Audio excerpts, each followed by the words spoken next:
우리 다 같이 합독한 빌립보서 1장 25절부터 28절 말씀은 사도 바울이 빌립보 교회 성도들에게 보낸 옥중서신입니다. 그 옥중서신의 내용 중에 오늘 가장 중요하게 강조하고 있는 말씀은 사역자인 사도인 바울과 그리고 보편적인 교회 성도들 관계가 따로 떨어져 있는 관계가 아니라 역할만 다를 뿐이고 예수 그리스도 안에서 함께 있는 공동체다, 지체다. 이 공동체 의식, 지체 의식을 강조합니다. 다 같이 따라합니다. 바울은 공동체 의식과 무슨 의식? 지체 의식을 강조했다. 다시 합니다. 바울은 뭐가 뭐? 공동체와 지체 의식을 강조했다. 그러면 공동체가 뭔가? 공동체는 예수의 이름으로 하나님의 자녀가 된 모든 사람을 가리켜서 공동체라고 합니다. 그러니까 지금 이게 AD 약 60여 년경에 쓰여졌는데 그때 살았던 사람이나 2000년 정도가 지나서 지금 예수 믿는 사람이나 모두 다 공동체 안에 있습니다. 그 공동체는 남자고 여자고 관계없어요. 종이고 자유자고 관계없어요. 돈 많고 돈 적고 관계없어요. 능력이 있고 지혜가 있고 능력이 없고 지혜가 없고 관계가 없어요. 예수 안에서 다 똑같은 하나님의 자녀다. 다 같이 따라합니다. 나는 누구 안에서? 예수 안에서 누구의 자녀다? 하나님의 자녀다. 그러니까 하나님의 자녀라는 그 자존감, 그 하나님의 자녀라는 놀라운 존귀함과 영광이 자기 자신을 평가할 때 내가 얼마나 하나님 앞에서 존귀한 자인가 이걸 깨달아야 된다 이 말. 사람은 자꾸 주변에 보여지는 시선과 가치로 비교하는 게 익숙합니다. 죄로 말미암아 타락한 인간에게 제일 먼저 찾아온 죄의 결과는 뭐냐면 비교의식이에요. 비교의식. 누구와 누구의 비교의식일까요? 응? 그 죄로 말미암아 아담의 범죄로 말미암아 비교의식이 시작이 되었는데 누구와 누구의 비교일까요? 사람과 사람이죠. 그렇죠. 사람과 사람인데 이름이 있어요. 누구와 누구일까요? 형제예요. 형제예요. 어? 그렇지. 가인과 아벨이에요. 가인과 아벨이에요. 가인과 아벨. 가인과 아벨이 뭐가 문제였냐면 비교하는 것이 문제였습니다. 나도 하나님이 기뻐하는 하나님의 아들이다 라고 생각하면 문제가 안 되는데 왜 하나님은 아벨의 제사는 받는데 내가 드리는 제사는 안 받냐 이 말이에요. 이 비교의식이 모든 삶의 질서를 깨버리는 겁니다. 이 비교의식이 인간성을 깨버리는 겁니다. 이 비교의식이 조직을 망가뜨려 버리는 겁니다. 그러니까 있는 모습 그대로 하나님은 나를 사랑한다. 따라하세요. 내 모습 그대로. 누가? 하나님이 누구를? 나를 뭐한다? 사랑한다. 여기서 사랑한다 그 말 안에는 인정한다라는 말이 함께 들어있어요. 하나님은 나를 있는 그대로 인정한다 이 말이에요.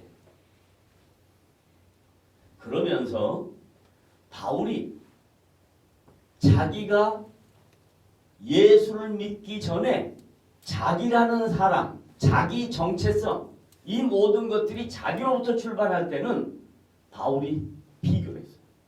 뭘 비교했냐? 나는 율법을 잘 지켰는데 너희들은 왜 율법을 지키지 않느냐 하고 사람들을 비판하고 정죄하는 일을 가장 앞서서 했어요. 근데 예수님을 인격적으로 만나고 나니까 뭐가 달라지냐면 다른 사람이 보이지 않고 자기가 보이는 거예요. 자기가. 내가 얼마나 허물 많은 사람인가. 내가 얼마나 문제 많은 사람인가. 그래서 문제 많은 나를 구원해서 하나님 닮아갈 수 있도록 하나님의 자녀를 삼으신 이 은혜와 사랑이 너무 감격해서 바울은 그 다음부터 비교하지 않고 항상 머릿속에 뭐만 있냐면 공동체만 있어요. 공동체. 뭐가 있다고요? 무슨 공동체? 예수 안에 있는 공동체. 능력이 있거나 없거나 돈이 많거나 없거나 뭐 지식이 많거나 없거나 이거 아무 관계 없어요. 종이나 자유나 남자나 여자나 이거 아무 관계 없어요. 예수님 안에서 우리 모두는 공동체다 이 말이에요. 그래서 자기가 사는 목적이 빌립보 교회 성도들과 함께 살아가기 위해서 자기가 지금 존재하고 있다고 생각하는 거예요. 공동체를 위해서 내가 있다고 생각하는 거예요. 나를 위해서 공동체가 있는 게 아니에요. 이건 지금 현대 사회에서 이기주의가 팽배할 때 나타나는 현상인데요. 자기를 위해서 공동체가 있다고 생각하는 사람들이 지금 우리 주변의 정치권에 종교계에 수도 없이 많은 사람들 앞에 나타나는 현상입니다. 공동체를 위하여 내가 있는 거예요. 공동체를 위하여 내가. 매우 중요한 지적입니다. 그 다음에 공동체를 구성하는 가장 기본적 요소가 뭐냐면 지체예요. 지체. 이 나눌지에 나눌지 분류한다 이 말이에요. 모두 다 지체예요. 그러면 저도 지체고 여러분도 지체예요. 지체다 그럴 때 다른 말로 바꾸면 각자의 역할이 다르다. 이걸 쉽게 설명할게요. 여기 앉아있는 사람들이 얼굴이 같은 사람이 있어요? 없어요? 성격이 같은 사람이 있어요? 없어요? 없어요. 다 독특해요. 하나님은 우리 모두를 각자 독특하게 하셨어요. 그리고 독특하다 이 말은 각자에게 역할이 있다. 기능이 있다. 각자에게 맡겨진 분량이 있다. 근데 우리는 자꾸 이 비교의식이 이어져서 나에게 주어진 것이 특별하지 않다고 생각해요. 남의 떡이 더 크게 보이고 맛있게 보이는 거. 이따 떡 먹겠지만. 자, 뭔 말이냐면 하나님은 우리 각자를 지체로 두실 때 그 지체에게 각양각색의 은사를 다 줬어요. 다른 말로 말하면 이 땅에 살아갈 수 있는 방법, 이 땅에 살아갈 수 있는 모든 것들 적절하게 다 주셨어요. 근데 우리는 그걸 못 믿으니까 자꾸 달라 그러죠. 기도만 하면 맨날 달라 그래요. 하나님 뭐라고 했냐면 야 달라 그러지 말고 준 것 감사 한번 해봐. 내가 받은 복을 감사해봐. 이렇게 말한단 말이에요. 그러니까 기독교 신앙이라는 것은 타종교처럼 신에게 찾아가가지고 안 되는 거 해달라고 땡깡 쓰는 게 기독교가 아니에요. 그건 비인격적인 거예요. 기독교는 인격적인 거예요. 우리를 너무 잘 알아요. 그래서 하나님 우리의 필요를 채워주신다고 약속하셨어요. 뭐라고 했냐 예수님이 야 일용할 양식을 준다. 오늘 일은 오늘 족하다. 내일 일은 내일 걱정해라. 염려하지 마라. 그게 기독교예요. 그렇다고 해서 준비하지 않고 계획하지 않고 이렇게 말하는 거 아니에요. 준비하고 계획하는 것은 철저하게 해야 돼요. 그렇지만 우리가 할 수 있는 일은 뭐냐면 내가 할 수 있는 일이 있고 하나님이 하실 수 있는 일이 있다는 거예요. 우리는 할 수 있는 만큼 최선을 다하는 거예요. 결과는 하나님 손에 있는 거예요. 따라하세요. 내가 할 수 있는 일은 하나님이 하고 다시 내가 할 수 있는 일은 누가 하고?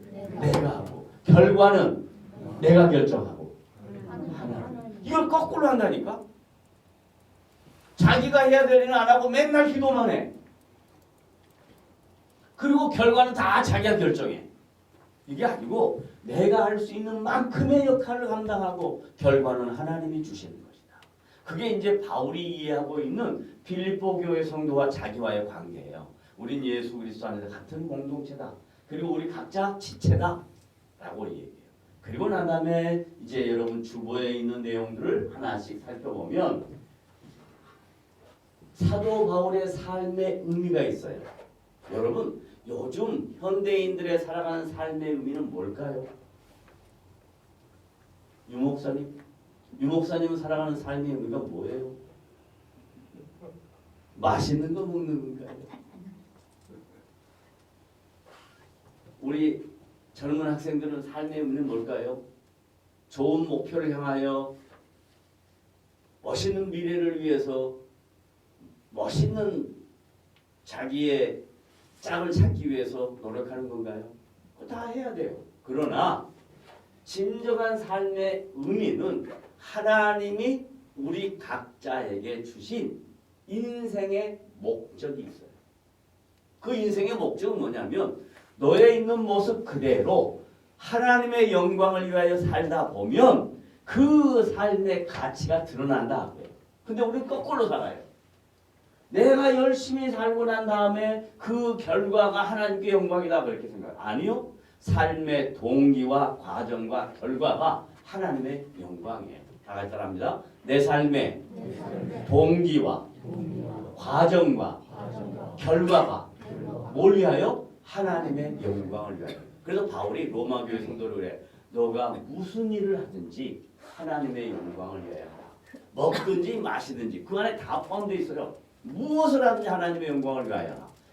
동기와 과정과 결과가 하나님의 영광이다. 그러면 바울이 그렇게 구체적으로 살면서 자기 빌립보 교회 성도들에게 자기가 아끼고 사랑하는 성도들에게 고민하는 게 있어요. 내가 살면서 보고 싶은 게 있다. 내가 너희들과 함께 공동체로 지내면서 집체로 우리 각자가 하나님 앞에서 어떻게 되기를 원하는가? 이렇게 되기를 원한다고 그랬어요. 1번 다 같이 읽어봐요. 시작. 빌립보 교회 성도들의 뭐? 믿음의 뭐예요? 진보가 뭐예요? 보수의 반대요? 이 믿음의 진보 한 걸음 한 걸음 나가는 것과 또 뭐예요? 기쁨. 다른 말로 바꾸면 빌립보 교회 성도들 안에는 기쁨이 많이 없었다 이거예요. 왜요? 삶이 팍팍했어요. 넉넉지 않았어요. 지금 우리가 살아가고 있는 삶처럼 경제가 어려워요. 그런데 잘 생각해 보세요. 지금 시점에서 살아가는 다른 사람과 비교해서 삶을 생각해 보니까 녹록치 않다 그렇지. 여러분 가만히 돌이켜서 살아왔던 과거를 돌아보세요. 과거를 돌아보면요. 여기까지 온 게 얼마나 놀라운 일인지 아십니까? 반세기 전에 50년 전에요. 냉장고 있는 집 거의 없었어요. 텔레비 있는 집 거의 없었어요. 지금도 그런 거 없이 사는 사람들 전 지구 인구의 반 이상이 그래요. 근데 우리는 지금 집집마다 가보세요. 냉장고에 먹을 게 쌓여 있어요. 그거 꺼내서 잘 이렇게 지혜롭게 먹으면 되는데 뭐라 하냐면 다 쟁거놓고도 없다 그래. 왜 없다 그래? 돈이 없다 그래. 돈이 없다. 삶의 가치가 뭐냐면 물질이기 때문에 그래요. 삶의 가치가 하나님의 영광을 위한 것이면 어떻게 되냐? 야, 나의 믿음이 얼마나 진보했는가? 2022년보다 2023년이 나의 믿음의 진보가 어떻게 생겼는가? 예를 들면 성경 말씀을 읽는 거나 성경 말씀을 쓰는 거나 성경 말씀에 대해서 관심이 전혀 없었던 사람이 올해부터 교회에서 하루에 3장 성경 말씀을 우리가 카톡으로 듣자 그랬단 말이에요. 그런데 그걸 끊임없이 빠짐없이 계속해서 하고 있다면 그건 믿음의 진보예요. 그 다음에 거기 보낸 3장 끝나고 난 다음에 길면 12줄, 짧으면 6줄 정도의 간단한 설명 그거 읽어보면요. 계속 읽어보면 뭐가 생기냐면 성경을 보는 안목이 생겨요. 그런데 그거 안 하고 있으면 여러분의 믿음의 진보는 전혀 안 생겨요. 왜? 믿음의 진보는 교회 열심히 오고 기도 많이 하고 뭐하고 이런 행위에서 나오는 게 아니고 믿음의 진보는 하나님의 말씀을 알아가는데 믿음의 진보가 생겨요. 왜? 하나님의 말씀이 인격이니까 그래요. 인격. 여러분의 믿음의 진보는 인격이 고상해지는 거예요. 여러분의 품격이 멋있어지는 거예요. 그게 믿음의 진보예요. 바울이 필립보 교회 성도들에게 그런 믿음의 진보가 있기를 원한 거예요. 저 역시 목회자로서 이제 목회 마지막 사역을 향하여 달려가면서 생각하는 게 있어요. 저와 함께 신앙생활했던 성도들이 믿음의 진보가 있기를 원한다. 그래서 그 사람의 변화를 보는 거예요. 그 다음에 예수 안에서 누리는 기쁨. 두 번째입니다. 다 같이 읽어봅니다. 시작. 빌립보 교회 성도들의 자랑입니다. 뭐예요? 바울로 인하여 왕성해지기를 원함. 제가 이 말씀을 준비하고 묵상하면서 많이 부끄러웠어요. 여러분들의 자랑이 목사로 인해서 왕성해지기를 원하는데 과연 내가 그런 목사일까 묵상해 봤습니다. 저는 잘하려고 한 건 없지만 또 사람들 앞에서 자랑하고 싶은 것은 없지만 하나님이 저를 목사로 세우시고 여기까지 인도하시면서 저를 통해서 이루신 일들이 많이 있습니다. 제가 여러분들에게 낱낱이 설명하지 않았어요. 그냥 남산교회 담임 목사로서 이렇게 사역하고 있으니까 여러분 그것만 아시겠죠.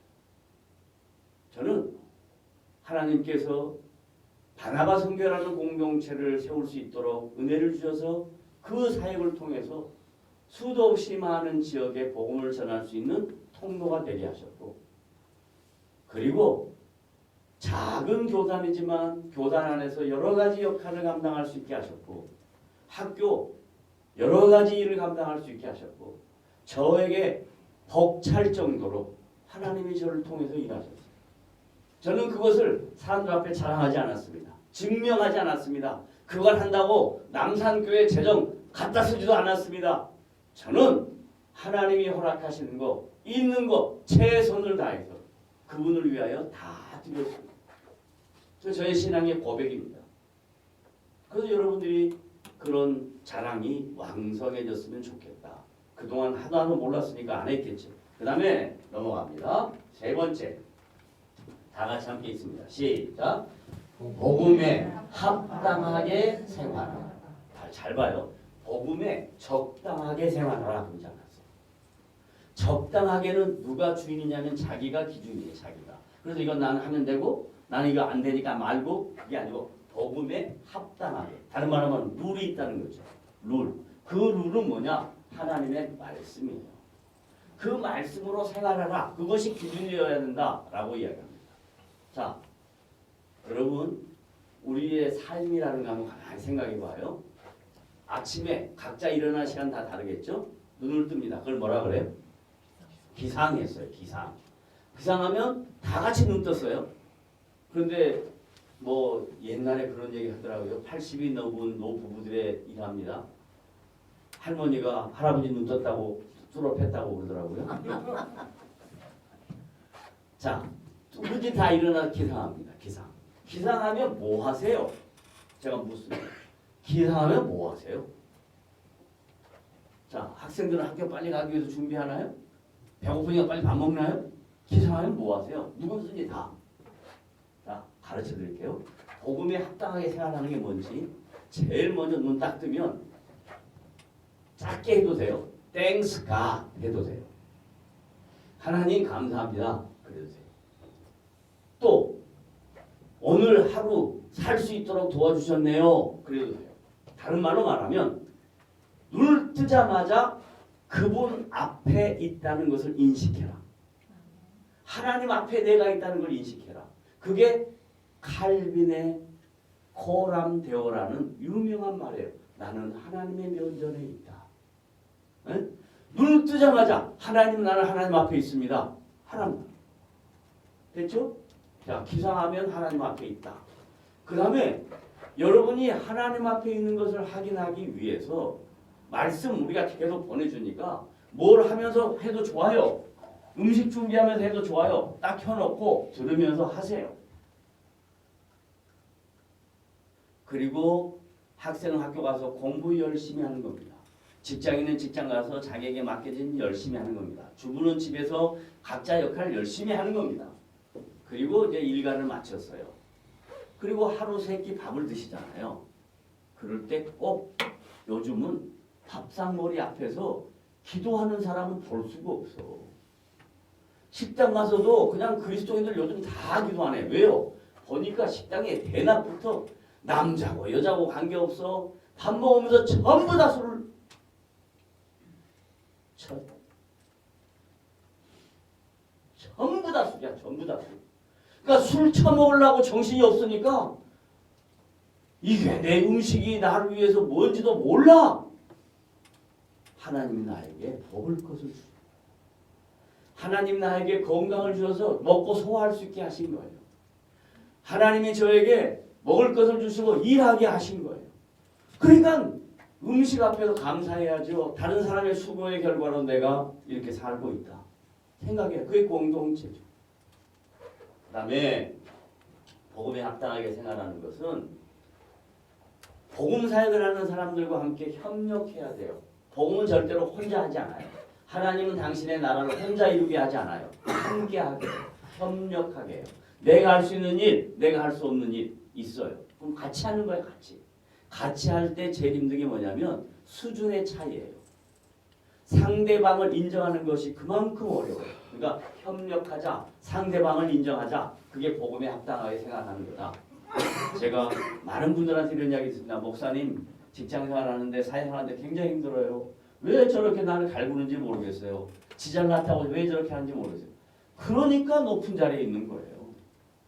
그게 싫으면 옛말에 있듯이 네가 해, 네가. 안 되면 함께 하는 연습을 해야 돼.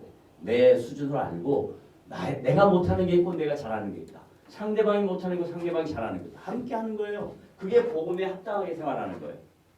그래서 대적하는 자들 때문에 여러분 예수 믿고 신앙생활하는 성도들이 이 땅에서 바르게 살려고 하면요. 대적하는 자들이 너무 많을 거예요. 그것 때문에 두려워하지 말라. 두려워하지 말라. 저는 처음에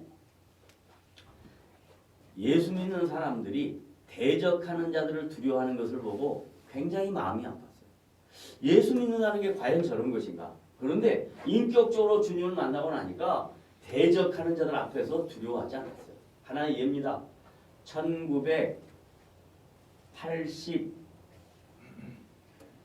1992년인 것 같습니다. 전라남도 완도군 금일도 동백리라는 섬에 집회를 하러 갔어요. 거기에 교회가 없었어요. 동네 사람들 교회 못 들어오게 해요. 그런데 이상하게 미역 공장 하시는 분이 미역 공장을 빌려줬어요. 그래서 한 80여 명이 그 미역 공장에서 그 동네 복음화를 위해서 전도를 하는데 그때만 해도 교회 없는 지역에 가서 복음 전하는 일이 만만치 않았어요.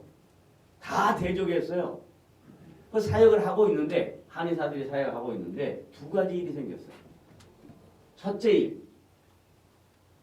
제가 배를 타고 가면서 한의사들 한 20명 정도가 같이 함께 했는데 저 끝에서 키가 조그만한 형제가 계속 기도를 하고 있는 걸 제가 봤어요.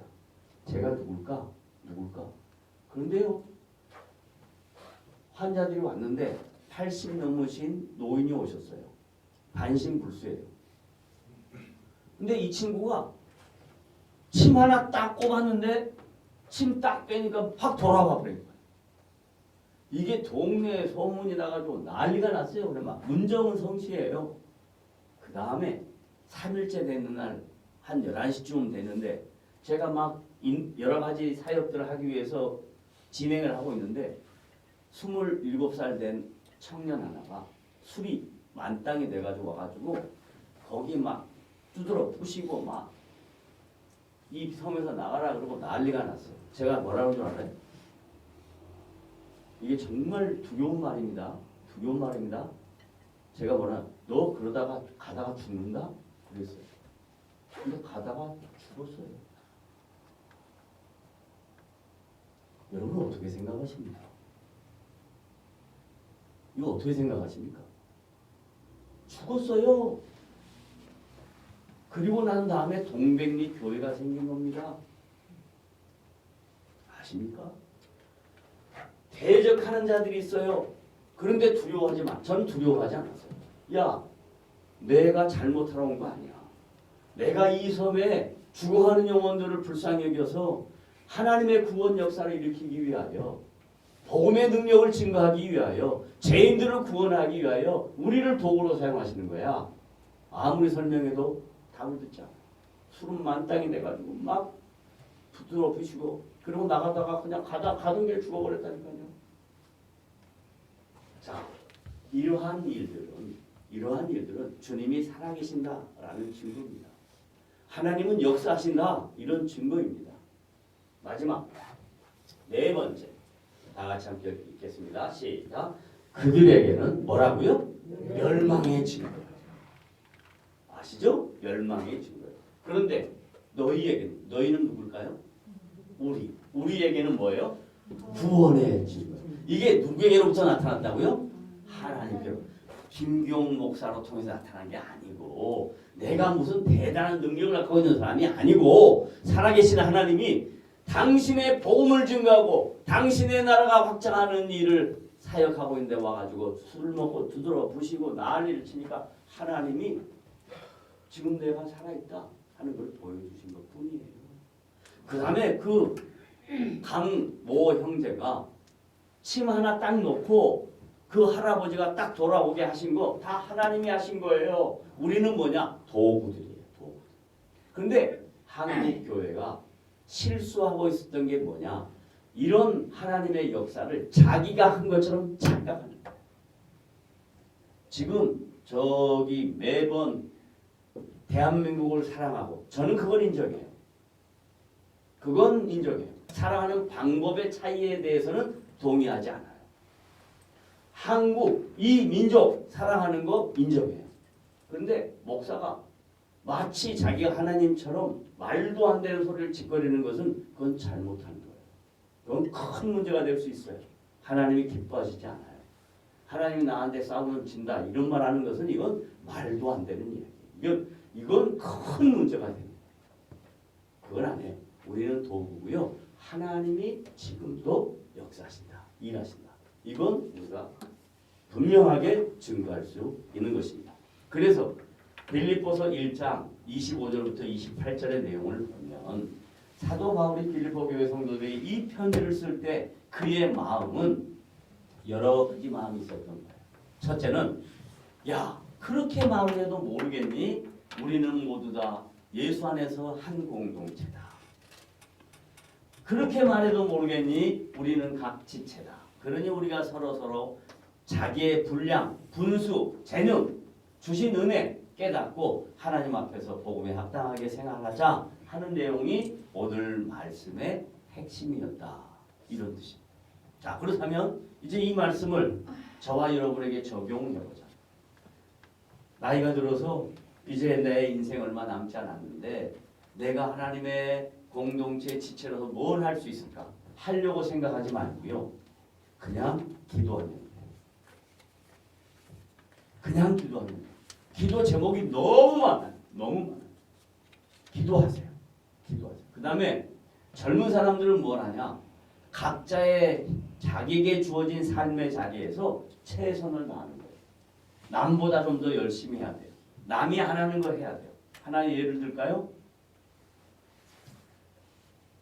그 일에 관심 있는 사람은 무엇이 부족한가 보여요.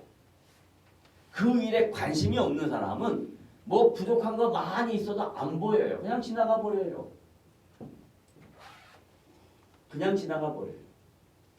그런데 그 일에 관심이 있는 사람은 보여요. 또 하나 바꿀까요? 그 일이란 뭐냐? 너 일이냐 내 일이냐가 아니라 우리의 일이고 하나님의 일이라면 관심을 기울여야 돼요. 자기 일만 생각해요. 자기 일. 그게 하나님의 일이래요. 아니요. 상대방의 일도 우리의 일이고 그 일에 관심을 갖는 거 성도가 마땅히 감당해야 될 책임입니다. 그것이 품격 있는 신앙인이고 그것이 성숙한 신앙인이다. 라고 사도 바울이 오늘 우리에게 가르쳐줍니다. 이 말씀을 통해서 저와 여러분 남은 인생을 의미 있게 살고 하나님이 기뻐하시는 복된 성도들이 다 되시기를 주님의 이름으로 부탁을 드립니다. 아멘. 기도합시다.